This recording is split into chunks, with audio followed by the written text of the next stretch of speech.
Hello students, how are you? I hope you all are fine. So this topic is very important as far as judiciary aspirants are concerned. So what is this topic about? This topic is about zero FIR. What do you mean by zero FIR?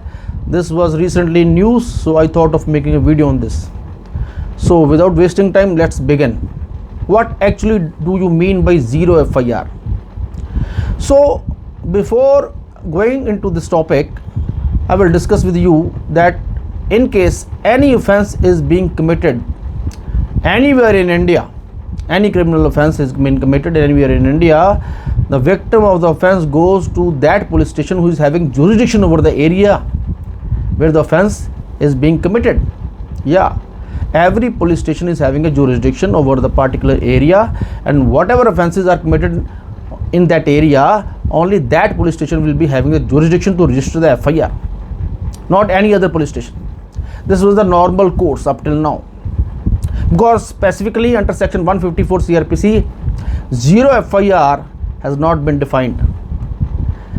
There was no mention of zero FIR. But yeah, under section 154, it was the obligation or it was the mandatory duty of the police officer that he cannot reject or he cannot say that I will not register the FIR if it comes out to be a cognizable offense. Now, what is cognizable offense? Cognizable offenses are those offenses who are very serious offenses like rape, murder, dowry death, and without the permission or the warrant from the judicial magistrate, the police officer can straight away go and investigate the case, and he can also arrest the accused, because these are very serious offenses.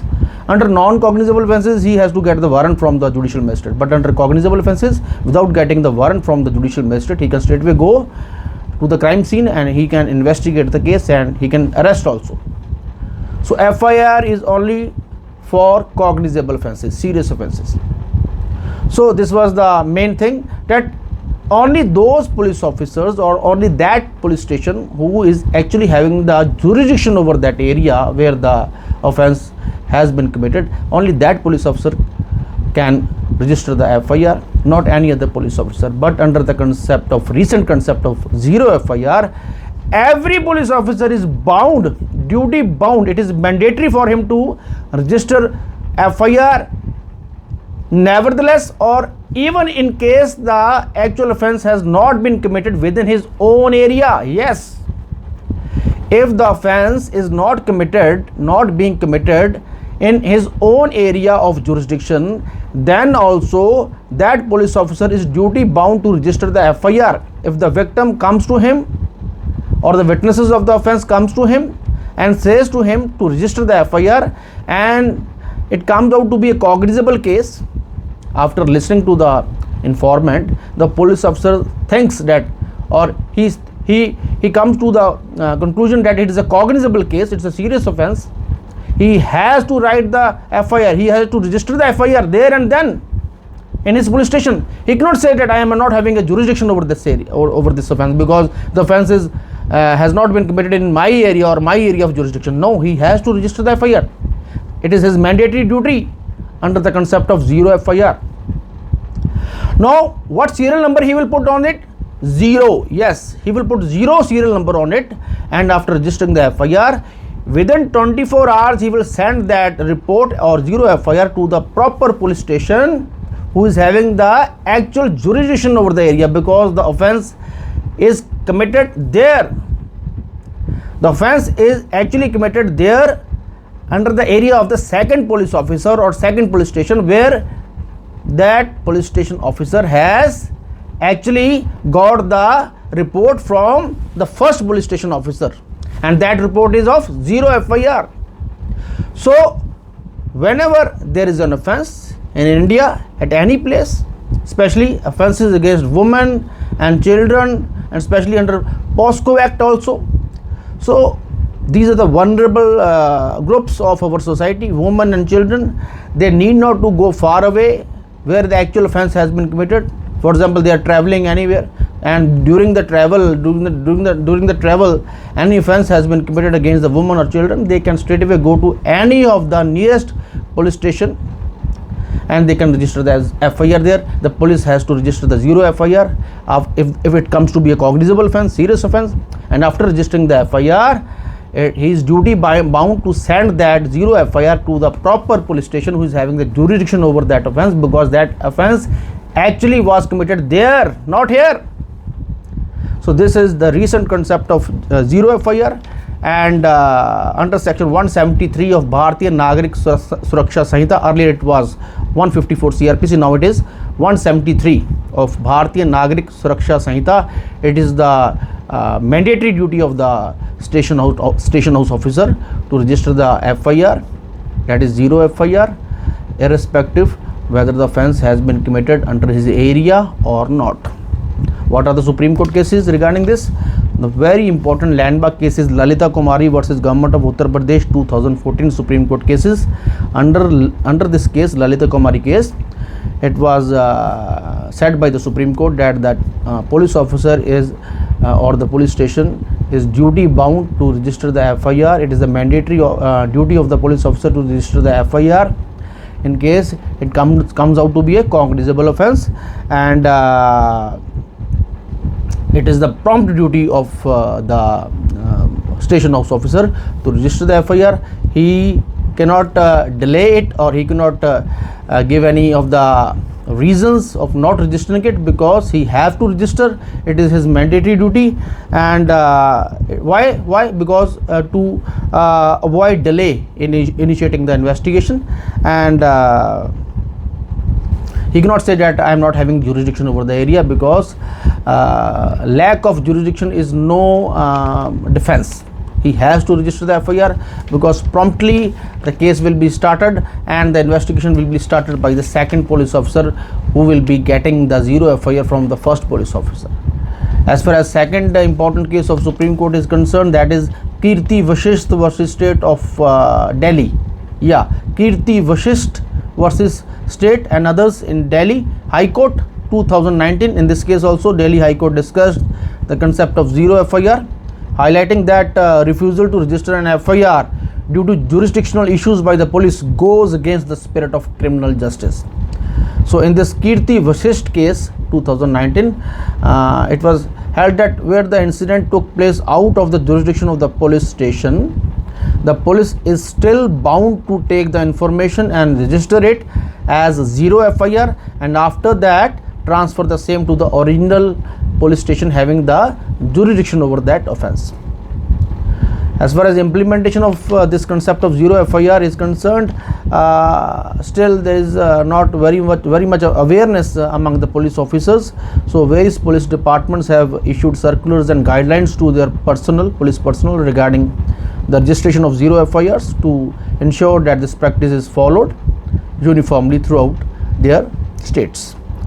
Awareness campaigns and training of these police personnel are being held throughout the Indian state, and so that they come to know about this new concept of zero FIR. Then there is second or third, I may say, very important landmark judgment of Supreme Court, that is Satwinder Kaur versus State 1999. Satwinder Kaur versus State 1999. So in this, the Delhi High Court held that a woman has the right to lodge her complaint or FIR from any place other than where the incident occurred. So this court also noted that SHO has a statutory duty or mandatory duty to investigate a cognizable offence, and in case any victim or woman victim comes to him and he registers a zero FIR, and he straight away send that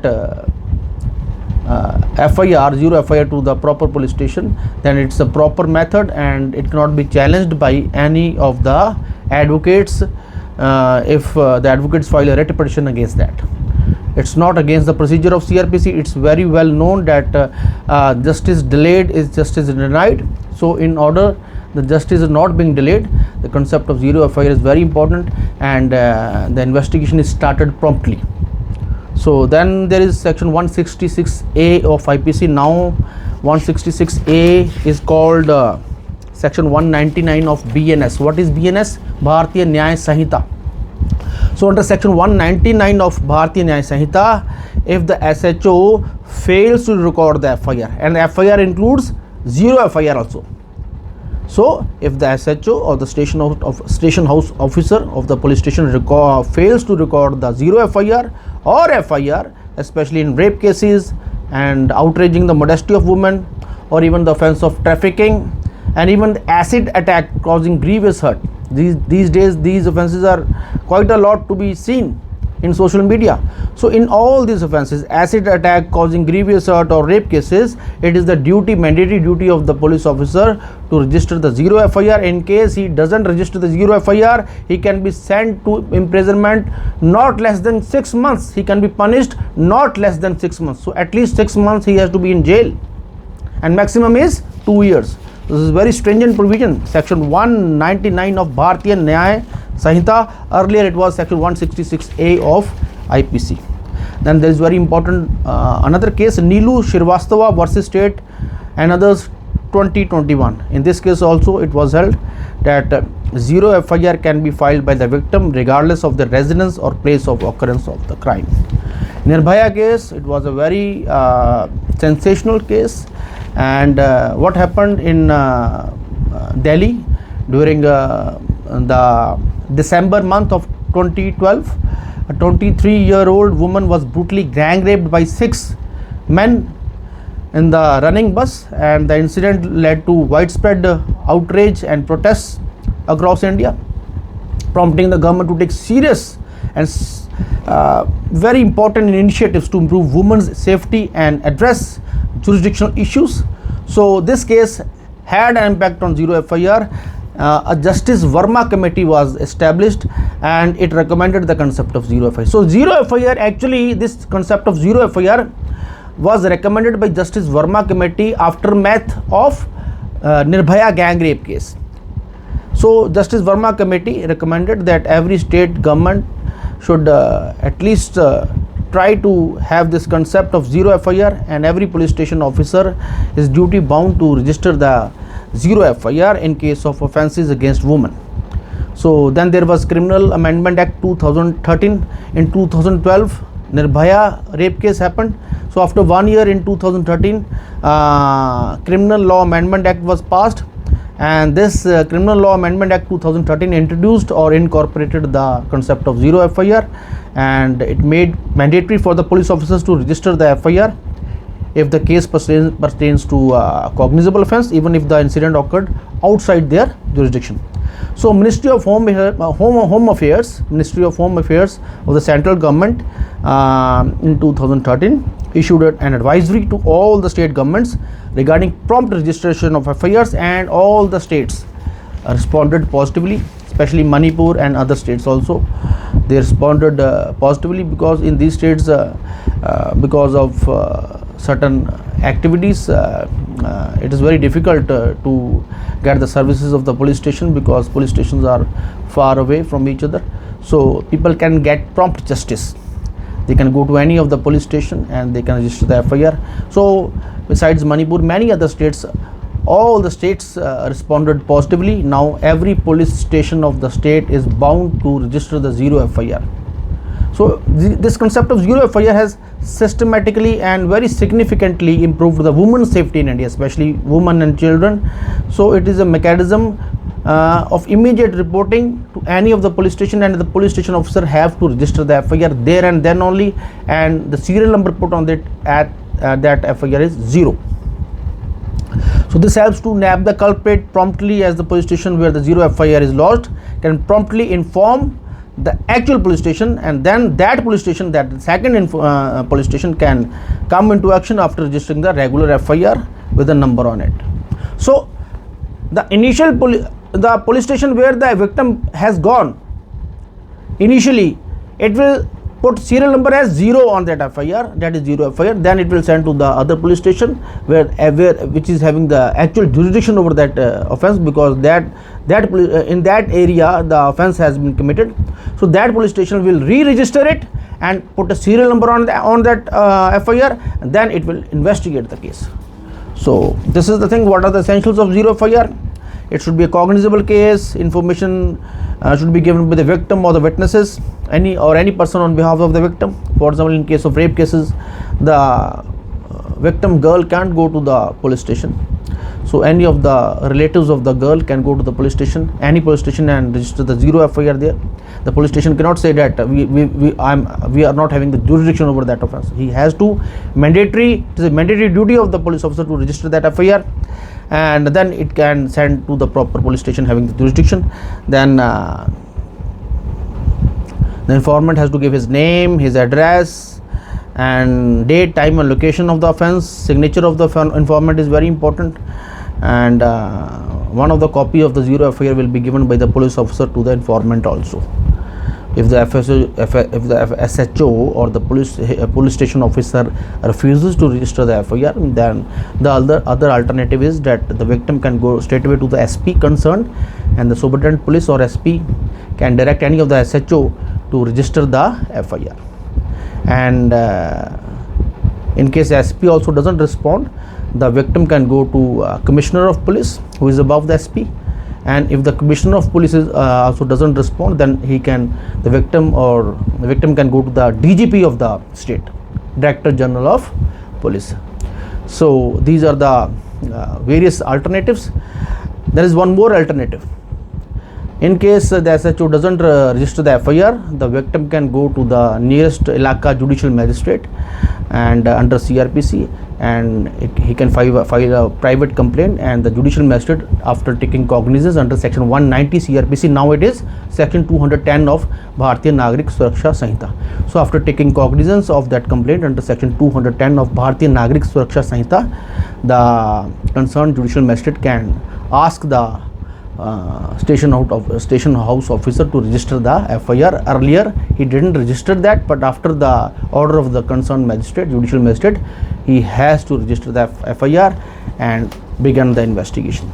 And then there is one very important remedy, that is the victim can straight away, after exhausting all these remedies, in case he is not getting justice, after exhausting all these remedies, he can straight away go to High Court under 226 and even to the Supreme Court under Article 32 of the Constitution of India. He can file a writ to the Supreme Court, and Supreme Court can issue a writ of mandamus to the particular police station, that why not you are performing your duty. Then after giving the answers to the Supreme Court, if there is no reason given by the SHO, then he has to register the FIR. So these are the various alternative remedies available to the victim in case the SHO doesn't register the zero FIR. Like earlier I told you that while traveling also some offence is being committed against you, then you need not to go to the particular police station where the offence has been committed. In case you are further away, you are traveling, you can go to any of the police station and you can register the zero FIR there, and that police station is under duty to send that your report of zero FIR to the proper police station having the jurisdiction, and that police station will re-register it under a proper serial number, and then that police station will, or that police officer will investigate the case. So zero FIR is meant to help the victims of very serious crimes like rape and murder, and they can quickly get justice. There will be no delay, and the crime scene will be protected, and because instantly the police station registering the zero FIR, they will phone or they can give a call to the other police station that you can investigate the case, and they can immediately send the report to the other police station having the jurisdiction. So these were the certain important cases. As far as cognizable offences and non-cognizable offences are concerned, I have already told you that FIR is only for cognizable offence, not for non-cognizable offence. What are cognizable offences? Cognizable offences are those offences which are very serious in nature, and without the warrant or permission of the court, the police officers can straightaway go and investigate the case and arrest the accused. So FIR is only for the cognizable offences. This is very important. So Nirbhaya case, aftermath of Nirbhaya case in 2013, the government of India under the Ministry of Home Affairs issued advisory to every state government that they should inform or they should make aware all the police station officers to register the zero FIR, and in case any of the victims come to them, they have to register that FIR under the serial number of 0, and they cannot reject that victim, they cannot say no to the request if it comes out to be a cognizable offence. Then it is their duty to send the FIR to any of the proper police station having the proper jurisdiction over that area. So this is the thing. But as far as the negative aspects is concerned, all these are the positive aspects of zero FIR. But then one of the negative aspects is that there is a lot of burden on the police officers. First they have to investigate their own cases, those cases under which they are having the actual jurisdiction, but now they are under their duty to register the zero FIRs also. So this places additional burden on the police stations, so they have to handle the cases that are not within their jurisdiction also. This can result in increased workload, delay in investigation of their own cases having their own jurisdiction. So this was the thing. Then the last case in this topic is Asaram Bapu's case. You must have known about this case, in which the famous godman was held guilty by the court of raping a minor in his Jodhpur ashram in Rajasthan. So what happened in that case, that the minor's parents filed zero FIR in Delhi, and the Delhi police, after registering zero FIR, immediately sent that report or zero FIR to the police station in Jodhpur.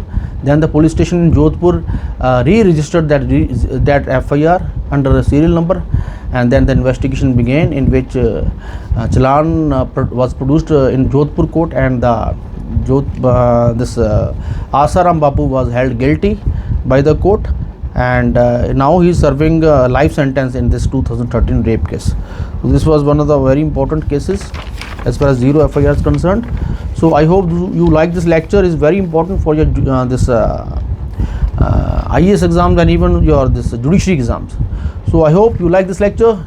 So any other query or any query regarding this, you can ask me in the comment section. So thank you very much. Thank you.